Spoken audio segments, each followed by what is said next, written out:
ತೋಟಗಾರಿಕೆ ಇಲಾಖೆ ಮತ್ತು ಕೃಷಿ ಇಲಾಖೆ ಅಧಿಕಾರಿಗಳು ಹೋಗಬೇಕು ಅಂತ ಹೇಳಿದ್ದಾರೆ. ಮತ್ತು 28 ಜನ ಪಶುಸಂಗೋಪನೆ ಇಲಾಖೆಯಿಂದ 28 ಜನ ಡಾಕ್ಟರ್ಸ್ ಬೇಕು ಅಂತ ಹೇಳಿದ್ವಿ. ಈಗ 11 ಜನ ಆಲ್ರೆಡಿ ಬಂದಿದ್ದಾರೆ. ಇನ್ನು 17 ಜನಕ್ಕೂ ಅದನ್ನು ರೆಡಿ ಮಾಡ್ತಾಯಿದ್ವಿ. 3 ತಿಂಗಳಲ್ಲಾಗಿರುವಂಥದ್ದು ಡೆವಲಪ್ಮೆಂಟು.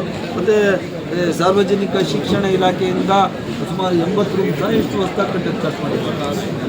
86 ರೂಮ್ಸ್ ಹೊಸದಾಗಿ ಕಟ್ಟಕ್ಕೆ ಸ್ಟಾರ್ಟ್ ಮಾಡಿದ್ದೀವಿ. ಇನ್ನೂ ರೂಮ್ಸ್ ಬೇಕು ಅಂತ ಹೇಳಿದ್ದಾರೆ. CSR ಫಂಡಲ್ಲಿ ಮತ್ತೆ ಮೀಟಿಂಗು DC ಅವರ ನನ್ನ ಅಧ್ಯಕ್ಷತೆಯಲ್ಲಿ DC ಕರೆದು ಆ ಕೆಲಸಗಳು ಸಹ ಮಾಡಬೇಕು ಅಂತ ಹೇಳಿದ್ದೀವಿ.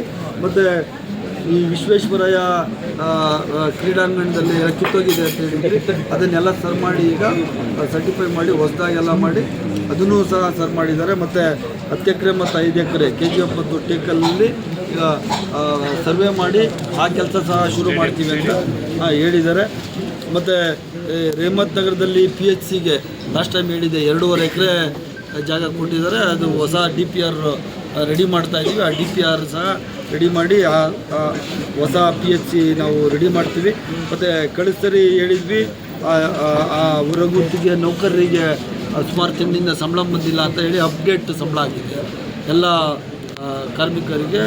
ಅದು ವೇತನ ಪಾವತಿ ಮಾಡಿದ್ದೀವಿ. ಮತ್ತು ಅದೇ ಪ್ರಾದೇಶಿಕ ಇಲಾಖೆದು ಹೇಳಿದೆ. ಮತ್ತು ಪ್ರೌಢಶಾಲೆ ರೇಮತ್ ನಗರದಲ್ಲಿ ಪ್ರೌಢಶಾಲೆ ಬೇಕಾಗಿದೆ, ಅದು ಪ್ರಪೋಸಲ್ ರೆಡಿಯಾಗಿದೆ. ಆ ಶಾಲೆ ಕಟ್ಸ್ತೀವಿ. ಮತ್ತು ಗೌರಿಪೇಟೆಯಲ್ಲಿ ಉರ್ದು ಶಾಲೆ ಒಂದು ಇತ್ತು, ಅದಕ್ಕೂ ರಿಪೇರಿ ಮಾಡಲಿಕ್ಕೆ ಅದಕ್ಕೂ ಪ್ರಪೋಸಲ್ ರೆಡಿಯಾಗಿದೆ, ಅದನ್ನು ಮಾಡ್ತಾಯಿದ್ವಿ. ಮತ್ತು ಈ ಕೋಲಾರ ಗಾಂಧಿನಗರದ್ದು ಅದು DPR ರೆಡಿಯಾಗಿದೆ, ಅದನ್ನು ಟೆಂಡರ್ ಮಾಡಿ ಅದನ್ನು ಕೊಡ್ತೀವಿ. ಮತ್ತು ಈ ಇನ್ನೇನೇನು ಎಲ್ಲ ಇಲಾಖೆಗಳದ್ದು ರಿವ್ಯೂ ಮಾಡಿದ್ದೀವಿ. ಮತ್ತು ಪ್ರಮುಖವಾಗಿ ನಿಮಗೆ ಏನು ಹೇಳಕ್ಕೆ ಹೊರಟಿದೆ ಅಂದರೆ, ಈ ನಾವು ತುಮಕೂರು ಜಿಲ್ಲೆನ ಮಾದರಿಯಾಗಿ ಇಟ್ಕೊಂಡು ಇಡೀ ಜಿಲ್ಲೆಯಲ್ಲಿ ಸುಮಾರು 1,000 ಕೋಟಿ 1,000 ಕೋಟಿ ರೂಪಾಯಿಗಳಷ್ಟು ಹಣವನ್ನು ಕಾರ್ಮಿಕರಿಗೆ, ಮಹಿಳೆಯರಿಗೆ, ರೈತರಿಗೆ, ಬಡವರಿಗೆ, ಅಬಲೆಯರಿಗೆ ಮತ್ತು ಅಂಗವಿಕಲರಿಗೆ, ವಿದ್ಯಾರ್ಥಿಗಳಿಗೆ ಎಲ್ಲ ಕೊಡಬೇಕಾಗಿತ್ತು. ಲೈಕ್ ಮೋಟಾರ್ಸು, ಯಾವುದು ಮೋಟಾರ್ ವೆಹಿಕಲ್ಸು, ಟ್ರ್ಯಾಕ್ಟರ್ಸು, ಪವರ್ ಟ್ರಿಲ್ಲರ್ಸು, ಮಕ್ಕಳಿಗೆ ಲ್ಯಾಪ್ಟಾಪ್ಸು, ಮತ್ತು ಆಟೋಗಳು, ಇವನ್ನೆಲ್ಲ ಕೊಡಬೇಕು ಅಂತೇಳಿ ಜಿಲ್ಲಾ ಮಟ್ಟದಲ್ಲಿ ಕಾರ್ಯಕ್ರಮ ಮಾಡಬೇಕು ಅಂತ ಹೇಳಿದ್ದೀನಿ. DC ಅವ್ರಿಗೆ ಮತ್ತು CEO ಅವ್ರಿಗೆ ಅದನ್ನು ಜವಾಬ್ದಾರಿ ಕೊಟ್ಟಿದ್ದೀನಿ. ಎಲ್ಲ MLAಗಳು, MLCಗಳು, MP ಅವರು ಇದಕ್ಕೆ ಸಮ್ಮತ ವ್ಯಕ್ತಪಡಿಸಿದ್ದಾರೆ. ಏಪ್ರಿಲ್ ಅಥವಾ ಮೇ ತಿಂಗಳಲ್ಲಿ ಈ ರಾಜ್ಯದ ಮುಖ್ಯಮಂತ್ರಿಗಳಾದ ಸಿದ್ದರಾಮಯ್ಯವ್ರನ್ನ ನಾವು ಕರ್ಕೊಂಡ್ಬಂದು ದೊಡ್ಡ ಸಮಾವೇಶವನ್ನು ಕೋಲಾರ ಟೌನ್ನಲ್ಲಿ ಮಾಡಬೇಕು ಅಂತೇಳಿ ನಿರ್ಧಾರ ಮಾಡಿದ್ದೀವಿ.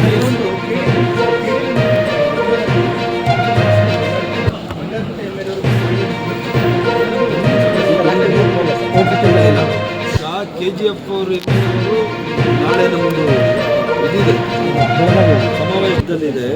KGF ಮೇಲೆ ಮತ್ತು ಬಂಗಾರಪೇಟೆ ಮೇಲೆ ಶಾಸಕರ ಹೋಗ್ತಾ ಇದ್ದೀವಿ ಅಂತ ಹೇಳ್ಬಿಟ್ಟು ಅವ್ರು ಹೇಳಿದ್ದಾರೆ. ಅದಕ್ಕೆ ಹೋಗ್ತಿಲ್ಲ.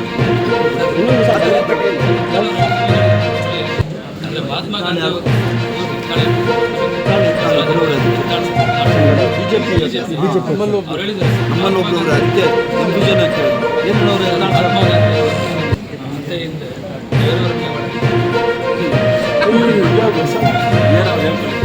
ಏನಾದರೂ ಬೆಲೆ ಇದೆಯಾ?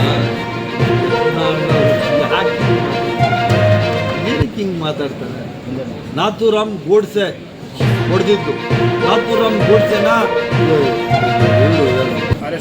RSS ಅವರು BJP ಅವರು ಇಟ್ಟು ಪೂಜೆ ಮಾಡ್ತಾರೆ ಮಹಾನ್ ಬಾಬಾ ಅಂತ. ಈ ಥರ ಎಲ್ಲ ಮಾತಾಡಿದ್ರೆ ಇವರು ದೊಡ್ಡ ರಾಜಕಾರಣಿ ಅಂತ ಈ ಥರ ಎಲ್ಲ ಮಾತಾಡಿದ್ರೆ ಡೋಂಟ್ ವಾಂಟ್ ಆರ್ಗ್ಯುಮೆಂಟ್. ಬಿಡಬೇಕಿದೆ. ನೀವು ನಾನೇನ್ರಿ ಇದಕ್ಕೆ ಹೇಳಿ, ಇವರು ಯಾರು ವಿಜಯೇಂದ್ರ ಅವ್ರಿಗೆ ಪಚ್ಚ ಅಂತ ಕರೆದಿರೋರು, ಮತ್ತು ಡೈಲಿ ಅವ್ರಿಗೆ ಕ್ರಿಟಿಸೈಸ್ ಮಾಡ್ತಾ ಇರೋರು ಅವ್ರ ಪಕ್ಷದವರು. ನನಗೆ ಹೇಳಿದ್ರೆ ನಾನು ಏನಾಗ್ತದೆ ಚುನಾವಣೆಗೆ ಸಂಬಂಧಪಟ್ಟಾಗೆ ಸರ್, ಬಂಗಾರಪೇಟೆ ತಹಶೀಲ್ದಾರ್ ಬಾಗಲಕೋಟೆ ಬರ್ತಾರೆ. ಬಂಗಾರಪೇಟೆ ತಹಶೀಲ್ದಾರ್ ಚಾರ್ಜ್ ಕೊಟ್ಟು ಬಾಗಲಕೋಟೆ ಒಂದು ವಾರ ಹೋಗ್ತಾರೆ. ಗುಲ್ಬರ್ಗದಲ್ಲಿ ರೇಂಜ್ ಫಾರೆಸ್ಟ್ ಆಫೀಸರ್ ಬೀಗ ಹಾಕ್ಬೋದು ಸರಿ ಅಂತಲ್ಲ ಅವೆಲ್ಲ. ಇದು ಅಲ್ಲ ಬಂಗಾರಪೇಟೆ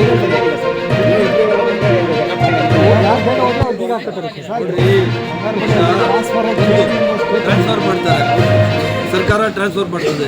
KIT ಅಂತ ಒಂದಿದೆ, ಇಷ್ಟೇ ತಗೊಬರ್ತಾರೆ. ಏನು ಮಾಡೋದು ಈಗ ಇದು ಬರೀ ಕೋಲಾರದಲ್ಲೇ ಅಲ್ಲ ಈ ದೇಶದಲ್ಲಿ ಆ ರಾಜ್ಯಗಳಲ್ಲೆಲ್ಲಾದರೂ ಟ್ರಾನ್ಸ್ಫರ್ ಮಾಡಿದ್ರೆ KT ಆರ್ಡರ್ ತಂದ್ಬಿಟ್ಟು ನಾನು ಅಂತ KT ತಗೊಂಬರೋದು ಹೈಕೋರ್ಟ್ಗೆ ಹೋಗೋದು ಸುಪ್ರೀಂ ಕೋರ್ಟ್ಗೆ ಹೋಗೋದು ಇದು ನಡೀತಾನೆ ಇರೋವಂಥದ್ದು ಅದು ಮಾಡೋಣ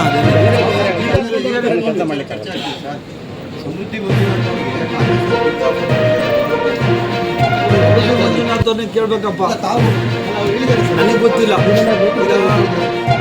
ನನಗೆ ಈ ವಿಚಾರ ನನಗೆ ಗೊತ್ತಿಲ್ಲ ಇದು ಮಾಹಿತಿ ಇಲ್ಲ ಈ ವಿಚಾರ ನೀವು ಬೇಕು ಅಂದರೆ ನಾನು ವಿಚಾರಿಸಿ ಹೇಳ್ತೀನಿ ತಕ್ಷಣ ಬೇಕು ಅಂದರೆ ಆಚೆ ಮಂಜುನಾಥ್ ಇದ್ದಾರೆ ಅವ್ರನ್ನೇ ಕೇಳ್ತೀನಿ ಅವಶ್ಯಕತೆ ಇದೆಯಾ sir Congress all are welcome ಯಾರ್ಯಾರು ಈ ರಾಜ್ಯದ ಡೆವಲಪ್ಮೆಂಟ್ಗೆ ಪೂರಕವಾಗಿ ಒಳ್ಳೆ ಸರ್ಕಾರ ಇದೆ ಬಂದು ಸೇರ್ಕೊತೀವಿ ಅಂದರೆ ಆಲ್ ಆರ್ ವೆಲ್ಕಮ್ ಯಾರಿಗೂ ಫೋರ್ಸ್ ಮಾಡಿ ತಗೊಳ್ಳೋವಂಥದ್ದು ಆಪರೇಷನ್ BJP ಆಪರೇಷನ್ JDS ನಾವು ಮಾಡಲ್ಲ ಅದು ಆಪರೇಷನ್ ಕಾಂಗ್ರೆಸ್ ಅಂತ BJP ಮಾಡ್ತಾಯಿತ್ತು ನಾವಂತ ಕೆಲಸ ಮಾಡಲ್ಲ 140 ಜನಗಳ MLAಗಳ ಬಹುಮತ ಇರುವಂಥ ಸರ್ಕಾರ ಯಾರಾದರೂ ಖುಷಿಯಿಂದ ಬಂದು ಅವರ ಕಾನ್ಸ್ಟಿಟ್ಯೂನ್ಸಿ ಡೆವಲಪ್ಮೆಂಟ್ ಸೇರ್ಕೊತೀವಿ ಅಂತ ಕೆಲಸ ಮಾಡೋದು 11 ಜನ ರೆಡಿ ಇದ್ದಾರೆ ಶಿವಗಂಗಾ ಕೇಳಬೇಕು ನನಗೆ ಗೊತ್ತಿಲ್ಲ ಶಿವಗಂಗಾ ಏನಾದ್ರು ರೆಡಿ ಮಾಡಿರ್ಬೇಕು ಅದೇ ಅವನೇ ಕೇಳಬೇಕು ನನಗೆ ಗೊತ್ತಿಲ್ಲ ಅಣ್ಣ ಅದ್ರ ಬಗ್ಗೆ ಇಲ್ಲ ಅಣ್ಣ ನನಗೆ ಗೊತ್ತಿಲ್ಲ ಅಣ್ಣ ಅದ್ರ ಬಗ್ಗೆ ನೀವು ಅವರೇ ಕೇಳಬೇಕು ಎಲ್ಲರಿಗೂ ಡೈಲಿ ಯಾರು ಜಿಲ್ಲಾ ಪಂಚಾಯತಿ ಅವರು ಕೊಟ್ಟು ಕಳಿಸ್ತೀನಿ ಎಲ್ಲರಿಗೂ